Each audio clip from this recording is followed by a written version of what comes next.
Graça e paz, tudo bem, gente? Queria começar perguntando para vocês, quando a gente fala sobre uma semana da família, cujo tema é a sexualidade, o que vem na cabeça de vocês? Quais são as expectativas que vocês têm? Porque na minha cabeça ele vem um mix de coisas. Ele vem primeiro aquela pontadinha de medo, de olhar e dizer assim, cara, olha no que eu estou me metendo. Entendeu? Assim, meu Deus, olha sobre o que a gente vai falar. Vem assim, aquela pontadinha de curiosidade, de olhar e dizer assim, nossa, agora eu vou aprender aquilo que eu preciso para me posicionar da maneira correta. E vem também aquele sentimento de pensar assim, e aí? Será que eu deveria estar falando sobre algo que tantas pessoas preferem evitar? Será que eles preferem evitar porque deveria ser evitado? A igreja não deveria estar falando a respeito dessas coisas? Ou eles não estão falando porque ainda não chegou ao coração deles o entendimento de que isso é algo tão importante para se falar?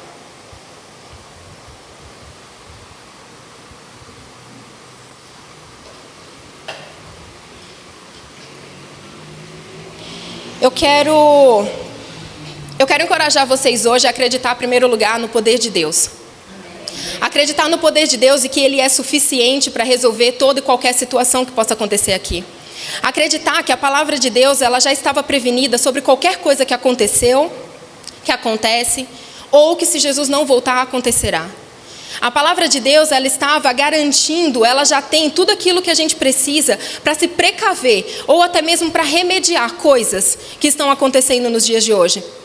Não existem coisas que a Bíblia ela consiga nos ajudar e coisas que ela não consiga nos ajudar. Ela consegue nos ajudar em absolutamente tudo. Então, qualquer situação, qualquer problemática, qualquer coisa que possa estar acontecendo no mundo aí fora ou dentro das igrejas, a Bíblia ela está preparada e ela está amparada para nos ajudar. Então, eu quero convidar vocês a acreditar nela como um todo. Inclusive, quando diz respeito à nossa sexualidade. Inclusive, quando diz respeito às atrações, inclusive quando diz respeito a tudo aquilo que nós percebemos. Eu quero chamar vocês, na verdade, nesse primeiro momento nem precisa abrir. Em Oséias 4:6 diz, o meu povo estava sendo destruído, porque lhe falta o conhecimento. Porque tu, sacerdote, rejeitaste o conhecimento. Também eu te rejeitei, para que não sejas sacerdote diante de mim, visto que te esqueceste da lei do teu Deus. Também eu me esquecerei de teus filhos. O livro de Oséias ele está inserido num contexto em que o reino de Israel estava passando por um período de grande corrupção espiritual. Então, o profeta ele foi levantado para dizer para as pessoas que eles estavam se esquecendo de assuntos importantes, inclusive de buscar o Senhor, de conhecimento de Deus. Não apenas um conhecimento que diz respeito aquilo que você tem na parte intelectual, mas conhecimento no sentido de conhecer, de intimidade. Conhecimento no sentido de ter um momento com Ele, de estar íntimo dEle. Então era sobre isso que o profeta estava falando. Estava falando que, a partir do momento que você tem conhecimento sobre determinado assunto, conhecimento sobre o que Deus pensa de determinado assunto, você para de perecer. E irmãos que estão passando por situações parecidas ou passarão por situações como essa, pararão de perecer também. Por quê? Porque nós estamos adquirindo conhecimento para alcançar todos eles. Amém? Então hoje, no meio de tantas coisas que a gente pode sentir quando entramos em assuntos polêmicos, eu quero que você deixe predominar no seu coração a alegria. A alegria porque conhecimento está entrando na nossa vida. Amém? Vamos começar então? Eu gostaria que vocês abrissem a sua Bíblia comigo em Gênesis 39:1. Muito da ministração, ela é do que a gente vem aprendendo com a Andréia Vargas, então qualquer semelhança é mera coincidência, entendeu? Porque aquilo que ela passa tem nos ajudando muito. Aquilo que ela passa vem nos ajudando muito porque ela traz esses assuntos de uma maneira tão complexa que às vezes eu falo para as meninas, eu não posso simplesmente copiar tudo que ela falou, não, porque assim é tão inteiro, é tão completo, eu não preciso acrescentar e nem tirar nada, a gente não pode simplesmente copiar. E aí o Espírito Santo pegou e falou assim, não, porque tem algumas coisinhas que a gente vai tratar de uma forma diferente. Entendeu? Então vamos lá, certo? Se você abriu aí comigo, nós temos aqui, a partir do primeiro diz, José foi levado ao Egito e Potifar, oficial de Faraó, capitão da guarda, homem egípcio, comprou-o dos ismaelitas que o tinham levado para lá. O Senhor era com José, que veio a ser homem próspero e estava na casa de seu senhor egípcio. Vendo Potifar que o Senhor era com ele e que tudo o que ele fazia o Senhor prosperava em suas mãos, logrou José mercê perante ele, a quem servia. E ele o pôs por mordomo de sua casa e lhe passou às mãos tudo o que tinha. E desde que o fizera mordomo de sua casa e sobre tudo o que tinha, o Senhor abençoou a casa do egípcio por amor a José. A bênção do Senhor estava sobre tudo o que tinha, tanto em casa como no campo. Potifar tudo deixou aos cuidados de José, de modo que nada sabia do que estava com ele, a não ser do pão com que se alimentava. José era formoso de porte e de aparência. Antes da gente continuar isso daqui, eu queria trazer um ponto que eu achei muito interessante a respeito dessa passagem. Se vocês observarem, Potifar, ele via que através da mão de José tudo prosperava, que através da mão de José as coisas aconteciam, que Deus, ele estava junto com José e tudo que ele tocava dava certo. E isso me levou a entender uma coisa. Por que Potifar nunca inclinou o coração dele para talvez se converter ao Deus que José adorava? Se você vê que tudo dava certo na mão dele, por que não querer esse Deus para você? Já que aparentemente esse Deus ele lhe concede prosperidade. E eu parei para pensar sobre aquilo e eu perguntei para o Espírito Santo, mas por quê? Porque eu quando vejo que algo está dando super certo, a primeira coisa que eu penso é, nossa, será que não vale a pena eu tentar? Será que não vale a pena eu desenvolver, eu conhecer? E aí eu cheguei à conclusão de que para algumas pessoas é mais fácil você olhar para as pessoas que estão sendo abençoadas por Deus e pedir às vezes para que elas imponham as mãos sobre você, ou pedir às vezes para que elas orem por você, do que você se colocar no lugar em que de ser a pessoa que tem comunhão com Deus. Naquele momento eu falei assim, Senhor, que eu não seja a pessoa que vê o agir de Deus na vida dos outros. E que eu só peça para que elas orem por mim. Mas que eu seja a pessoa que dobra os meus joelhos. E seja a pessoa abençoada e usada por Deus. Que eu não fique no âmbito apenas daquelas pessoas que admiram quem cresceu. Mas que eu fique no espaço, no lugar onde o Senhor me use. E eu possa ser esse exemplo para as pessoas. Então, continuando aqui. No 7 diz: aconteceu depois dessas coisas, que a mulher de seu senhor pôs os olhos em José e lhe disse, dorme comigo. Ele, porém, recusou e disse à mulher do seu senhor, teme o meu senhor, não sei o que há em casa, não sabe o que há em casa, pois tudo o que tem me passou ele às minhas mãos. Ele não é maior do que eu nesta casa, e nenhuma coisa me vedou, senão a ti, porque és sua mulher. Como, pois, cometeria eu tamanho mal e pecaria contra Deus? Eu queria que a gente analisasse algo aqui. Se a gente for parar para pensar, o que aconteceu aqui? Potifar, ele entregou tudo aquilo nas mãos de um escravo e colocou ele para administrar aquilo. A gratidão de José era muito grande para com a vida de Potifar, mas o temor que José tinha por Deus era maior do que a gratidão que ele tinha por Potifar.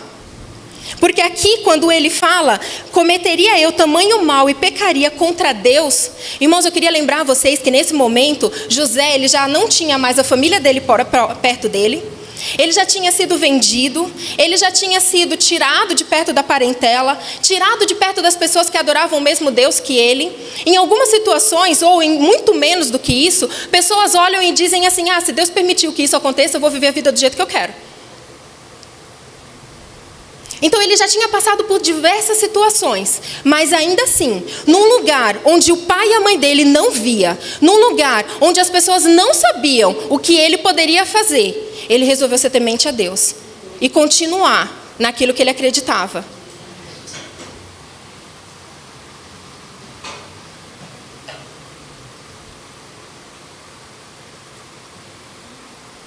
Continuando aqui no 10º, ele diz o seguinte: falando ela a José todos os dias, e não lhe dando ele ouvidos para se deitar com ela e estar com ela, sucedeu que, Num certo dia, veio ele à casa para atender aos negócios e ninguém dos de casa se achava presente. Deu ruim. Então ela o pegou pelas vestes e lhe disse: dorme comigo. Ele, porém, deixando as vestes na mão dela, saiu fugindo para fora. Irmãos, isso daqui é um rapaz formoso, como diz a Bíblia, jovem, que está negando uma situação, que está negando atrações sexuais ou situações onde o diabo possa estar tentando tentar a vida dele na sexualidade. É um jovem. Quantos jovens hoje nós temos em escolas, em igrejas, na rua, que fariam a mesma coisa que José fez? Um jovem bonito, na flor da idade, como diriam, simplesmente olhou e disse assim: eu não posso fazer isso, porque não condiz com o que o meu Deus me ensinou. Aí a gente pega e olha agora uma outra situação que só acontecia antigamente. Uma outra situação que a gente não vê nos dias de hoje. Uma mulher casada que está sentindo atração por um homem que não é o seu marido. Então nós temos de um lado um rapaz novo e de um outro lado nós temos uma mulher casada disposta a ceder aquilo que ela vem querendo, aquilo que ela vem desejando, as atrações que ela vem sentindo. Irmãos, a sexualidade, a tentação nessa área não é algo exclusivo da nossa geração. Ele não começou hoje, ele não começou uns dias atrás. Isso acontece desde que o tempo é tempo, desde a queda. Então o que a gente precisa entender com relação a isso? A Bíblia, desde o início, se preocupou, Deus, desde o início, se preocupou a colocar histórias na Bíblia que possam nos alertar sobre coisas que ainda estavam por vir, sobre coisas que ainda aconteceriam. Como as pessoas podem olhar e dizer que a Bíblia ela precisa de atualização? Isso aconteceu há muito tempo atrás e até hoje a gente consegue tirar exemplos dessa história. Nós conseguimos ver situações onde pessoas foram tentadas e elas resistiram. Mas aí, nesse mesmo contexto, você pode olhar para mim e dizer assim: Kelly, isso daí que você está me contando, o principal da história pode ser o quê? A esposa de Potifar. Mas a esposa de Potifar, ela era ímpia. Você está me dando um exemplo de uma mulher que não conhecia o Deus que eu sirvo, que não conhecia o Deus de Israel. Então vamos mudar. Abre comigo, por favor, em 2 Samuel 11, a partir do 2º.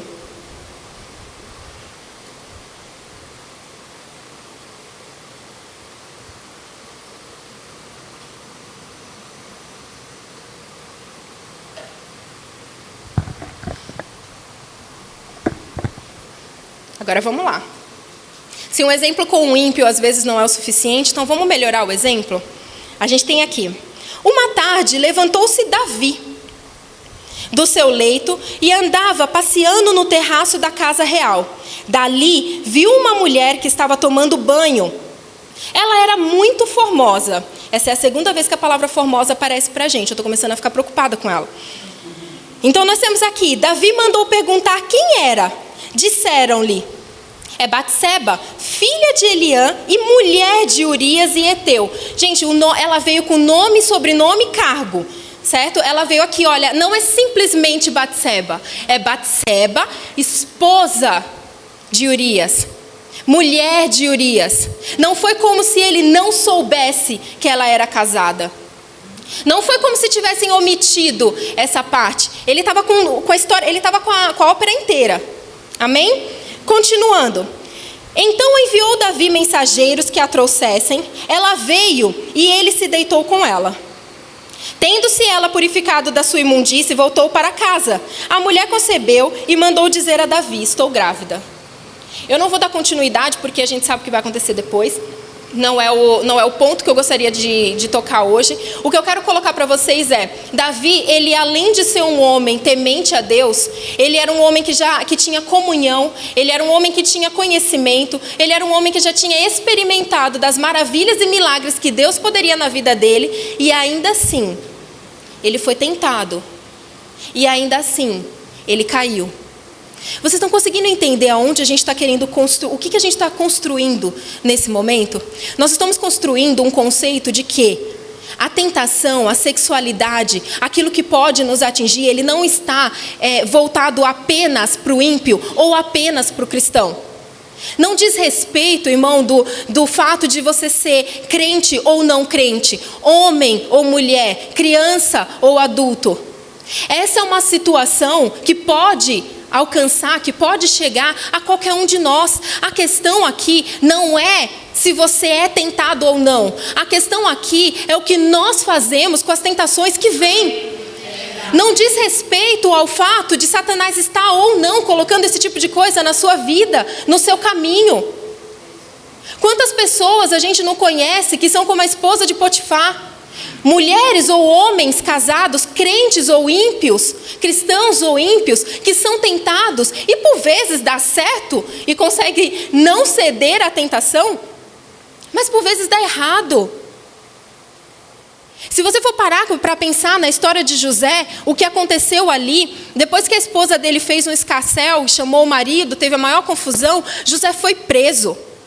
Aí ali, às vezes eu paro para pensar assim, engraçado, né? José estava numa casa onde ele tinha total autonomia. Às vezes a gente pode pensar, nossa, eu estou num emprego onde eu mando em tudo. Onde eu sou gerente, onde eu sou chefe, onde eu sou líder, onde eu tenho autoridade. Mas a tentação está ali no quarto do lado. Perdão, na sala do lado. Irmãos, algumas pessoas podem pensar que José, ele acabou perdendo por ir preso. Eu penso que ele acabou foi protegido. Porque agora, através da cadeia, ele consegue manter aquela louca do lado de fora. Entendeu?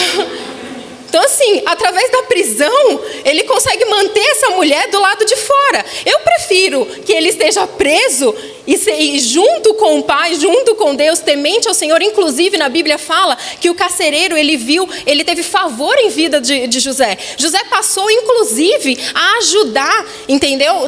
Dentro da prisão. Ele tinha o respeito.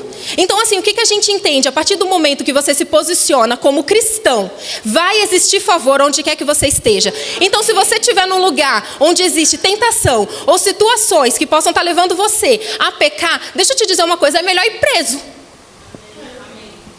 Certo? E você se proteger. E você se proteger daquilo que pode acontecer. Amém? Se a gente for continuar aqui, aí a gente pode pensar assim, ok, mas além de Davi, Kelly, me explica uma coisa. Eu estou aqui na minha situação, ensino para os meus filhos, coloco para eles tudo aquilo que precisa ser feito, explico para eles o que significa. Vamos continuar lendo um pouquinho mais sobre a vida então e a família de Davi? Abram comigo, por favor, em 2 Samuel 13.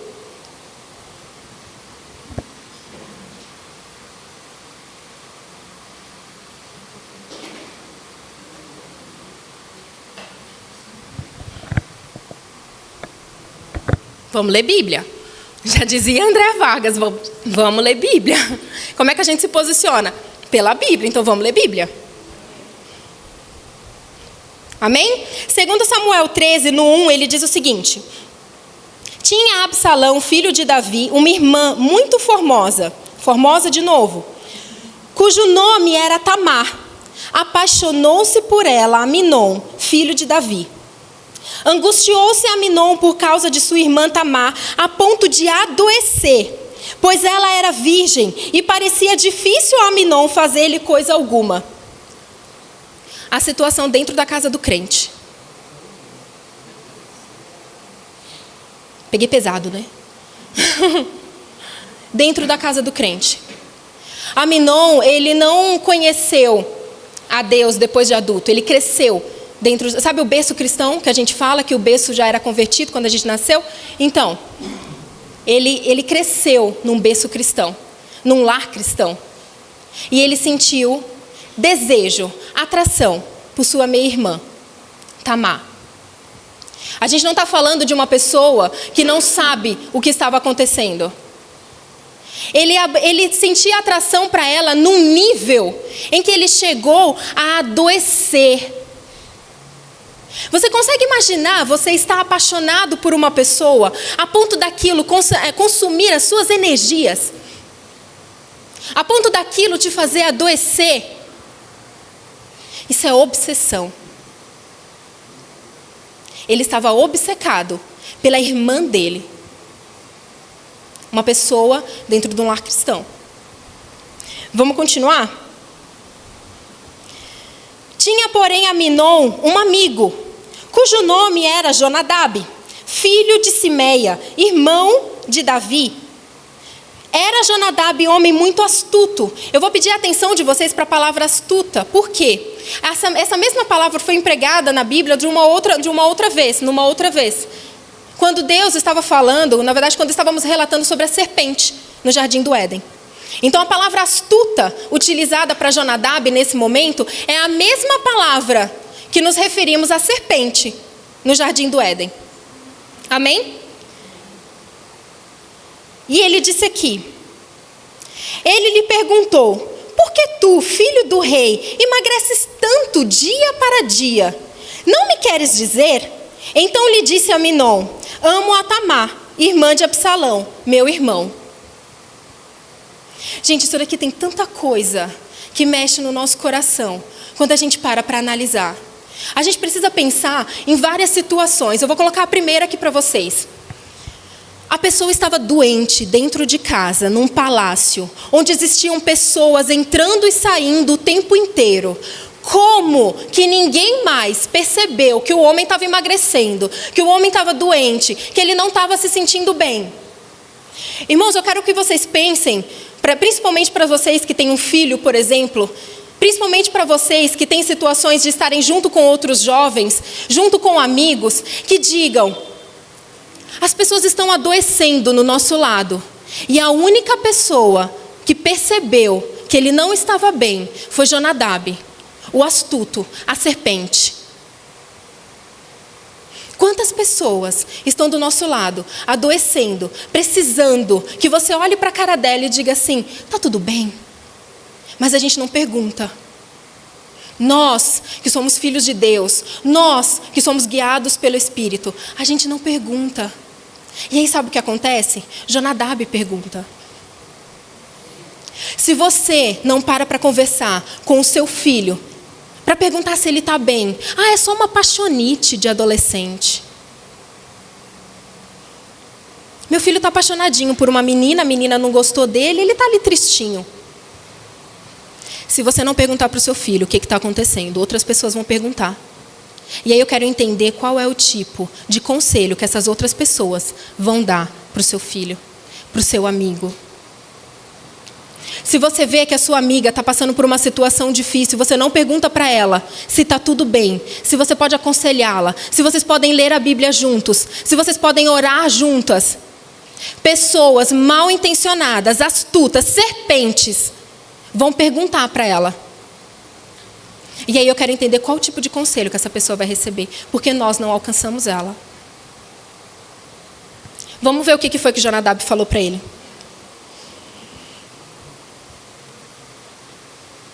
Tornou-lhe Jonadab, deita-te na tua cama e finge-te de doente. Quando teu pai vier visitar-te, dize-lhe, peço-te que minha irmã Tamar venha dar-me de comer pão e prepare a comida diante de mim, para que eu a veja e coma de sua mão. Deitou-se, pois, olha só, o cara nem esperou. A situação dele estava tão tensa, a angústia dele estava tão tensa, que a primeira pessoa que perguntou, ele falou tudo. E o primeiro conselho que ele recebeu, ele cumpriu. A primeira pessoa que falou com ele, que se importou por ele, ele abriu a boca e contou tudo, sem vergonha e sem medo. Porque o quê? Ele só precisava de alguém que perguntasse. E o primeiro conselho que ele recebeu, ele cumpriu. Deitou-se, pois, a Aminon e fingiu-se doente. Tendo vindo o rei visitá-lo, disse-lhe Aminon, peço-te que minha irmã Tamar venha e faça 2 bolinhos diante de mim, para que eu coma de sua mão. Davi mandou dizer a Tamar em sua casa, vai à casa de Aminon, teu irmão, e faze-lhe comida. Foi, pois, Tamar à casa de Aminon, seu irmão. Ele estava deitado, tomou ela a massa, amassou-a, fez bolinhos diante dele e os cozeu. Tomou a assadeira e em sua presença os esvaziou. Porém, ele não quis comer. Disse a Aminon, fazei sair todos daqui. Retiram-se todos. Então disse Aminon a Tamar: traze a comida à câmara e comerei da tua mão. Tomou Tamar os bolinhos que fizera e os levou ao seu irmão Aminon na câmara. Quando lhe os chegou para que comesse, pegou dela e lhe disse: vem, deita-te comigo, minha irmã. Porém ela lhe disse: não, meu irmão, não me forces, porque não se faz assim em Israel. Não faças tal loucura. Quanto a mim, onde iria com a minha vergonha? E tu serias como um dos insensatos de Israel. Peço-te, pois, que falares ao rei, porque não me negará a ti. Mas ele não quis dar ouvidos. Não é que ele não pôde, ele não quis dar ouvidos ao que ela lhe dizia. Antes, mais forte do que ela, forçou-a e se deitou com ela. Isso é um estupro. A Bíblia está relatando um estupro. Por que Deus foi tão cuidadoso de colocar um estupro de maneira tão escancarada na Bíblia? Senão para que nós possamos aprender com o que aconteceu aqui e tentar fazer diferente. Mas eu pergunto, a gente tem tentado fazer diferente? A gente está conseguindo fazer diferente? Olha o que está acontecendo aí fora.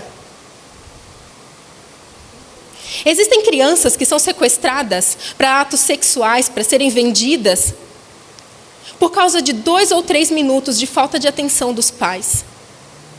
Aquele momento em que ele está preocupado fazendo outras coisas. E deixa eu te falar uma coisa, isso não é algo que acontece somente com pais desatentos ou no meio da rua. Isso pode acontecer dentro das casas, enquanto nós estamos fazendo coisas lícitas, enquanto nós estamos muito ocupados trabalhando, enquanto nós estamos muito ocupados nos organizando com relação ao nosso futuro, ou até mesmo servindo na igreja, nos preparando para coisas dentro da igreja, enquanto os nossos filhos estão dentro de casa sozinhos o dia inteiro. Quem que está lá instruindo eles?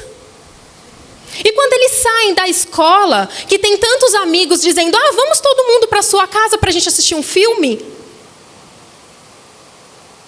Se você não tiver coragem de conversar com o seu filho sobre sexualidade, à luz da Bíblia, à luz da palavra, aquilo que Deus tem preparado para a gente, outras pessoas vão conversar com ele.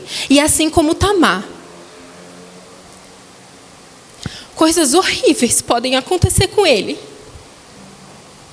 Eu não tenho filho ainda. Mas, sinceramente, eu não espero que um dia ele passe por isso. Por causa de momentos em que talvez eu não quis falar com ele coisas que possivelmente poderiam me constranger.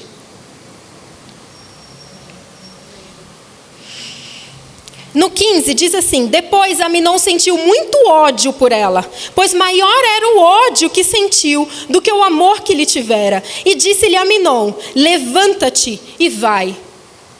Tem uma outra versão que fala assim: pois maior era o desejo que sentia por ela do que do que a aversão que ele sentia. Eu prefiro quando diz desejo, por quê? Porque aquilo definitivamente não era amor. Então eu prefiro que diga desejo, por quê? Porque desejo, ele diz respeito a atrações, aquilo que nós sentimos. Gente, deixa eu dizer uma coisa para vocês, a intenção aqui não é condenar os nossos corações. A intenção aqui não é que você se sinta mal porque você precisa trabalhar e o seu filho está em casa. A intenção não é essa. A intenção é nós entendermos que existem assuntos que precisam ser conversados para que eles não passem por situações que podem ser evitadas. O que eu quero trazer para vocês é o entendimento de que a sexualidade, ela não depende daquilo que nós decidimos como pessoas. A gente não acorda um dia e programa o nosso cérebro para dizer assim: eu vou gostar de mulheres tipo A, eu vou gostar de homens tipo B, ou qualquer coisa do tipo. Você olha e aquilo te atrai. E isso pode acontecer com um homem por uma mulher, com uma mulher por um homem, com uma mulher por uma mulher, com um homem por um homem, com uma criança, com um homem por uma criança. Por causa de um, todos pecaram. Isso pode acontecer. A gente só precisa estar preparado para que, se isso acontecer, ou melhor dizendo, a gente precisa estar preparado para que isso não aconteça. Continuando aqui, Ele diz: então ela lhe disse: não há razão para me expulsares. Ou seja, fez o que queria e ainda mandou para fora. Pois maior seria este mal do que outro que já me fizestes. Ele, porém, não a quis ouvir. Chamou o moço que o servia e disse: ponde para fora esta mulher e fecha a porta após ela. Ela entrou como irmã e saiu como mulher. E ele não está nem aí.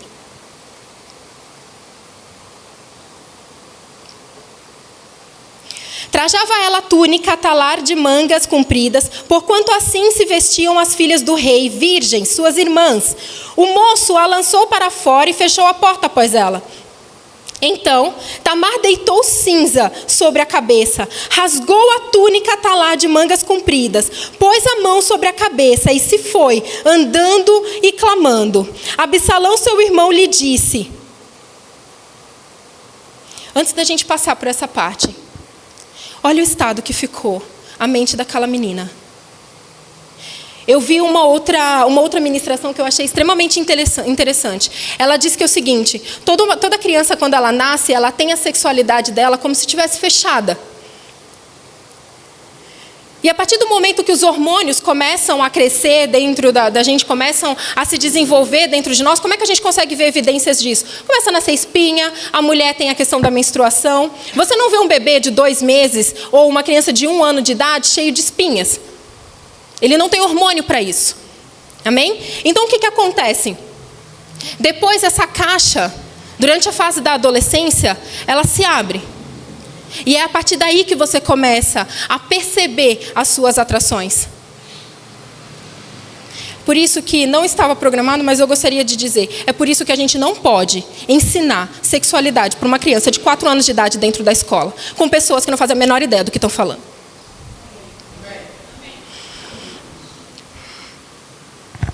Absalão, seu irmão, lhe disse. Então, assim, Absalão chegou até Tamar, que estava desolada, que rasgou as vestes porque aquilo não representava mais a virgindade que ela guardou.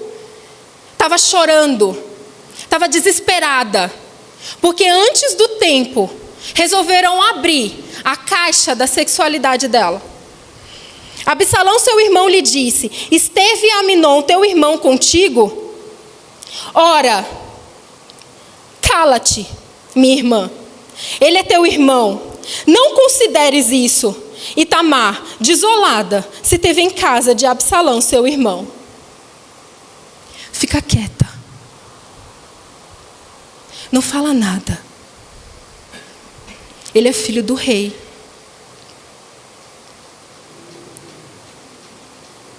Fica quieta, não fala nada. Ele é o filho do pastor. Ela é a filha do líder. Fica quieta, não fala nada. É a sua tia. É o seu parente. Para as pessoas é mais fácil se calar do que enfrentar as coisas que estão acontecendo. Mais uma vez, eu não quero trazer julgo sobre a sua vida, mas eu quero que você entenda que as pessoas lá fora estão sujeitas a isso. Existem crianças lá fora que estão sendo abusadas por parentes. As pessoas precisam explicar para elas que elas não podem ficar caladas, que elas não precisam ficar caladas, e elas não precisam entender aquilo que está acontecendo. Eu quero pedir para vocês, assim como nós fomos ministrados no último domingo, para que quando vocês estiverem em suas orações, vocês se lembrem das Tamars que existem por aí, dos Tamars que existem por aí, para que nós possamos orar por eles e esse tipo de coisa não aconteça mais, porque pessoas não entenderam que elas são responsáveis pela sexualidade delas, no sentido de controlá-las. Ouvindo o rei Davi todas essas coisas, muito se lhe acendeu a ira. Pronto. Foi isso. Essa foi toda a atitude de Davi. Pai do ano.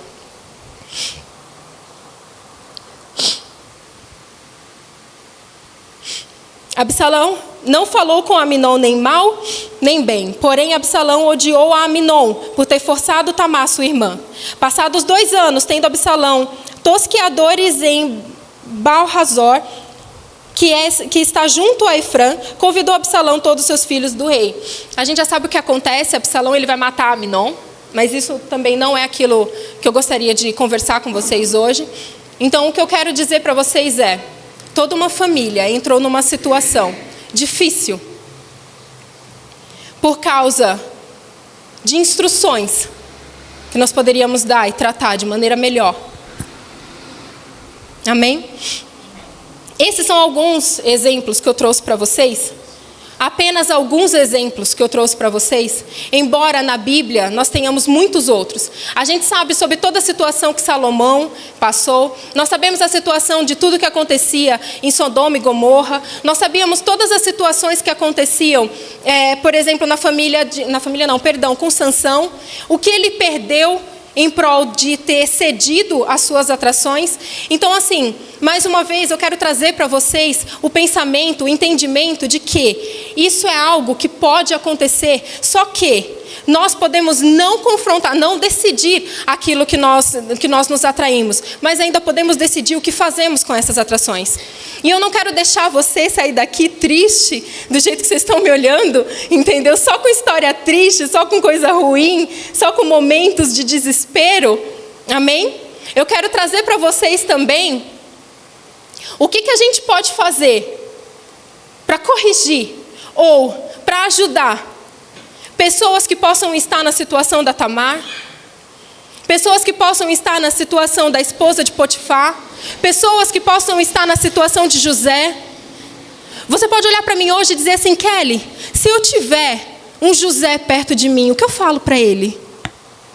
Se eu tiver uma Tamar perto de mim, o que eu falo para ela? Kelly, se eu for a Tamar, o que eu faço?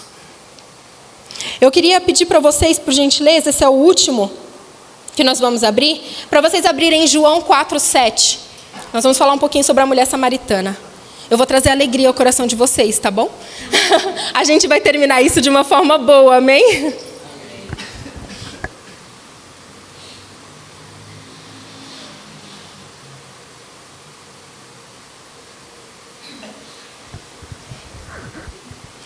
João 4:7 diz o seguinte: nela veio uma mulher samaritana para tirar água.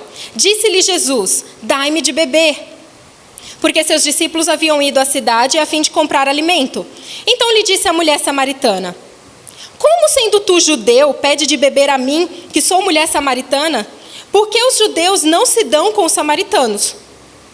Respondeu-lhe Jesus: se tu conhecesses o dom de Deus e quem é o que te diz, dai-me de beber, tu lhe pedirias e ele te daria água viva.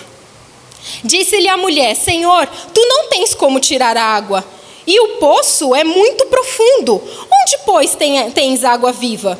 És tu maior do que o nosso pai Jacó, que nos deixou este poço, no qual beberam ele, seus filhos e seus animais? Respondeu-lhe Jesus: quem bebe desta água, tornará a ter sede. Aquele, porém, que beber da água que eu lhe der, nunca mais terá sede. Pelo contrário, a água que eu lhe der será nele uma fonte que jorra para a vida eterna. Disse-lhe a mulher: Senhor, dai-me de beber desta água, para que não mais tenha sede, nem venha aqui buscá-la. Gente, esse era o momento perfeito para Jesus fazer o apelo. Olhar e dizer assim: ele chegou, conversou com ela, ela abriu o coração para aquilo que ele estava falando, ela estava entregue àquilo que ele havia dito. Jesus poderia encerrar a conversa ali mesmo, estava ótimo. Ela ouviu, ela entendeu e ela desejou. A gente podia ter acabado ali, mas ele não acabou, ele continua. Disse-lhe Jesus: vai, chama o teu marido e vem cá. Para que isso? Respondeu-lhe a mulher: não tenho marido. Replicou-lhe Jesus: disseras bem, não tenho marido, porque 5 maridos tivesses, E o que agora tens não é teu marido. Isso disseras com verdade. Ele podia ter acabado naquela parte anterior, né? A mulher ia sair bem, todo mundo ia sair feliz, entendeu? Ela ia se converter, olha que coisa boa. Mas aí ele pega e trata com ela. Vá e chama o teu marido. Você concorda comigo que Jesus ele já sabia que aquela mulher não tinha um marido? Você concorda comigo que se Jesus ele quisesse tratar com aquela mulher somente no aspecto do eu vou te dar da água viva, ele poderia simplesmente olhar para ela e dizer assim, então faz o seguinte, vai para casa, termina aquele relacionamento porque você não é casada com aquele homem, você está em pecado, entendeu? E aí agora sim você começa a viver e beber da água viva. Não. Ele pergunta para ela, porque ele sabia que o que ele precisava tratar com ela, e além de uma atitude física, ele precisava tratar com ela no coração. Ele precisava mostrar para aquela mulher que o que ela precisava, a sede que ela tinha, não podia ser saciada com água ou passando de cama em cama com homem em homem. A sede que ela tinha só podia ser saciada através da água viva. E essa água a gente só encontra em Jesus. Então eu quero dizer para você, se você conhecer pessoas que estejam passando por situações difíceis, existe sim algo que você pode fazer para ela, apresentar Jesus. Isso é tudo e é o suficiente. Apresentar Jesus a ela. Irmãos, a gente precisa parar com aquela história de dizer, é muito mais fácil evangelizar o fulano tipo A. É muito mais fácil evangelizar um fulano tipo B. É mais fácil evangelizar pessoas que estão doentes, porque elas já estão fragilizadas com a doença dela. É mais fácil evangelizar pessoas que estão na cadeia, porque ela já está presa mesmo, não tem como correr. É mais fácil evangelizar pessoas assim, assim, assim. Não é mais fácil evangelizar nenhum tipo de pessoa, porque o seu desafio para com qualquer uma delas vai ser o mesmo, apresentar Cristo. Você precisa apresentar Cristo. Se essa pessoa ela tem problema com a sexualidade dela, é Cristo. Se essa pessoa ela tem problema com bebida, é Cristo. Se essa pessoa ela tem problema com qualquer coisa que seja, é Cristo. Ele é a única fonte, Ele é a única resposta capaz de alcançar e tratar essa pessoa, além das esferas físicas. Ele é a única pessoa que consegue tratar ela no coração. Não é mais difícil tratar pessoas com questões na sexualidade. Você precisa apresentar a ela o Deus que você serve. A gente precisa lembrar que quando nós éramos pequenos, a gente não cresceu conhecendo Deus.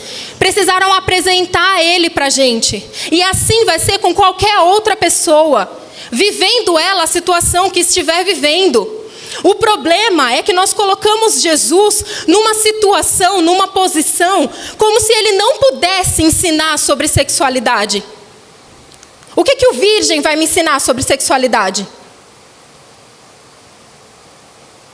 A Bíblia inteira, ela diz respeito a Cristo. E se na Bíblia está falando sobre sexualidade, então quer dizer que o nosso Deus, Ele é completamente apto para nos ensinar sobre qualquer assunto que diz respeito à nossa vida. Ele é completamente apto para nos ensinar sobre como nos controlar, sobre como dominar a carne, sobre como fazer qualquer outra coisa. E quando nós pensamos, ou quando nós colocamos Cristo, Jesus, numa posição de virgem que não pode ensinar as pessoas sobre como viver a sexualidade delas, nós abrimos espaço para que Satanás faça isso. E quando ele fizer isso, os conselhos que as pessoas vão receber é como os de Aminou. Porque isso é o que as pessoas têm para oferecer lá fora. O que elas têm para oferecer lá fora é o desejo de você olhar e de falar assim, o importante é ser feliz. O importante é que você viva a sua vida feliz, porque afinal de contas a vida é curta. Só se vive uma vez. Assinado Satanás. É isso. Não coloquem o nosso Jesus numa posição em que Ele não possa ensinar qualquer coisa que diz respeito à sua vida. Ele tem total capacidade para te direcionar sobre qualquer coisa que você possa estar passando, ou que você ainda vai passar. Para encerrarmos, gostaria de passar algo para vocês que eu achei extremamente interessante. Lá em Gênesis, nós lemos que a terra ela era sem forma e vazia. E aí Deus olhou para a terra sem forma e vazia, e aí o Espírito de Deus pairava sobre a terra, e a partir daquele momento, Ele declara as coisas que Ele gostaria de ver aqui, e tudo passa a se formar. Amém? Eu acho interessante um ponto de vista que a Andréia trouxe, que para mim foi incrível. Ela olha e diz assim: quem que perde tempo olhando para coisas sem forma e vazia? O nosso Deus perde tempo olhando para coisas sem forma e vazia. Ele olha para aquilo que nós achamos que não tem graça. Ele olha para aquilo que nós achamos que talvez não faça nem sentido. Para aquilo que a gente não está olhando, para aquilo que a gente não presta atenção. Se você vai viajar, você tira foto do quê? Da paisagem mais bonita que você encontrar. O nosso Deus, Ele olha para as coisas sem forma e vazia. E Ele começa a declarar aquilo que Ele quer ver naquele lugar. E aquilo começa a se formar. Deus, Ele não pediu ajuda de ninguém para formar as coisas que Ele tinha para formar aqui na terra. Sabe por quê? Porque existem coisas que só Ele faz.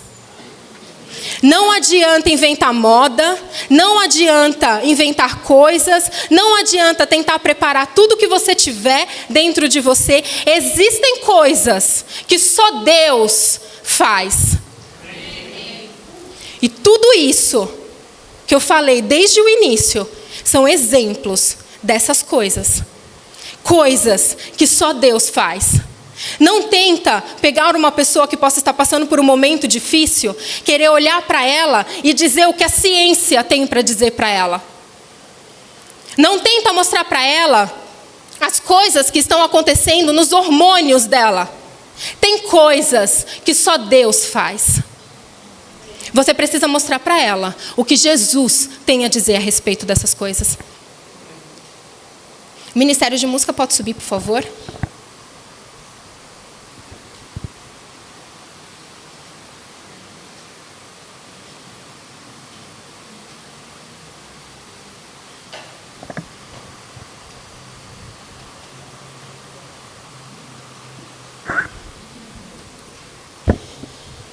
No domingo passado, a Mi falou algo que tocou bastante no meu coração. Ela falou assim: quanto tempo você dedica orando por outras pessoas ou por outras coisas que não diz respeito à sua própria vida?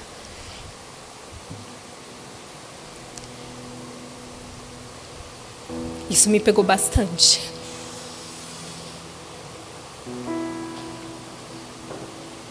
Eu quero pedir para que vocês fiquem de pé, por favor.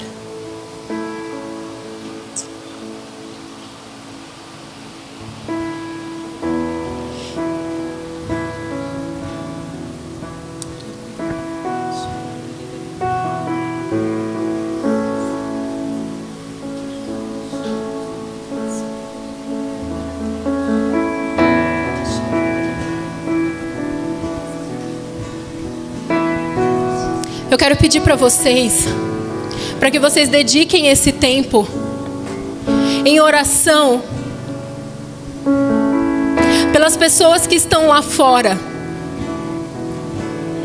Mas quando você for concentrar as suas orações, eu quero que você pense em todo tipo de pessoa, entendendo que ela pode ser uma pessoa que caiu. Ela não vive a mesma realidade que você. Sabe, às vezes, inclusive a Michelle, ela citou algo que foi exatamente o que aconteceu comigo. Eu só assisti o filme O Som da Liberdade porque eu fui sem entender o que era o filme.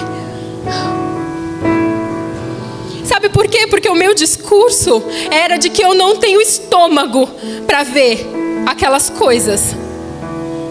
Eu não consigo ver aquelas coisas. O problema é que se eu não sei o que está acontecendo, como que eu posso me posicionar em oração em favor daquelas crianças? Sabe uma coisa que eu achei interessante, que outra vez a gente estava, desde que a Michela nos chamou para o projeto, que a gente começou a orar a respeito deles, inclusive logo em seguida nós assistimos o filme, eu me lembro que eu tive um sentimento que foi assim: Senhor, olha, quer saber? Deixa eu te falar. Se o Senhor colocar Um homem como esse, um pedófilo, uma pedófila na minha frente, eu vou quebrar a cara deles. Eu quero mais é que ele vá para a prisão e que façam pior com eles. Aí o Espírito Santo pegou e fez assim: como é que você vai alcançá-los então? Como que você vai ser capaz de alcançar eles se você não tem coragem de chegar perto deles sem querer matar? Não tem como. Deixa eu te dizer uma coisa: a pedofilia é efeito da queda. Adultério é efeito da queda. Homossexualidade é efeito da queda. Zoofilia é efeito da queda. Eu posso te falar, mas vários outros transtornos que existem com relação à sexualidade, efeitos da queda. Essas pessoas precisam ser alcançadas, tanto quanto uma pessoa que roubou uma carteira ali na frente, tanto quanto uma pessoa que simplesmente passando por alguma situação e decidiu assaltar alguém, ou uma pessoa que no meio de algum ato ou de um sequestro ou qualquer coisa do tipo, a pessoa matou e etc. Todas essas pessoas, elas precisam da nossa oração.